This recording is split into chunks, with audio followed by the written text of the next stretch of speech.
เดี๋ยวพาคุณผู้ชมไปติดตามในเรื่องของสภาสังคมสงเคราะห์แห่งประเทศไทยรวมกับจังหวัดสกลนครมีการจัดกิจกรรมโครงการนามพระไทยพระราชทานวันแม่แห่งชาติส่วนภูมิภาค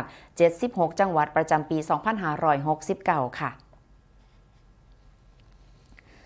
สภาสังคมสงเคราะห์แห่งประเทศไทยในพระบรมราชูปถัมภ์ร่วมกันกับทางจังหวัดสกลนครจัดกิจกรรมโครงการนามพระไทยพระราชทานวันแม่แห่งชาติส่วนภูมิภาค76จังหวัดปี2569เพื่อน้อมรำลึกสมเด็จพระนางเจ้าสิริกิติ์พระบรมราชินีนาถพระบรมราชชนนีพันปีหลวงเพื่อเป็นการเฉลิมพระเกียรติพระบาทสมเด็จพระเจ้าอยู่หัวเนื่องในโอกาสพระราชพิธีมหามงคลเฉลิมพระชนมพรรษา28กรกฎาคม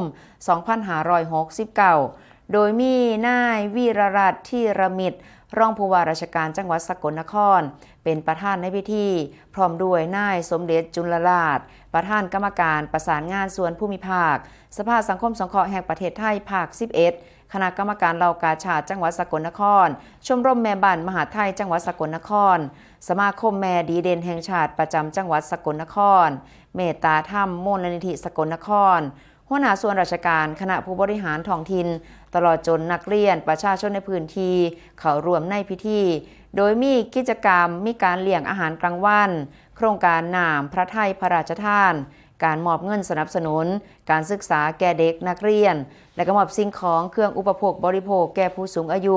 คนพิการและก็ผู้ประสบปัญหาความเดือดร้อน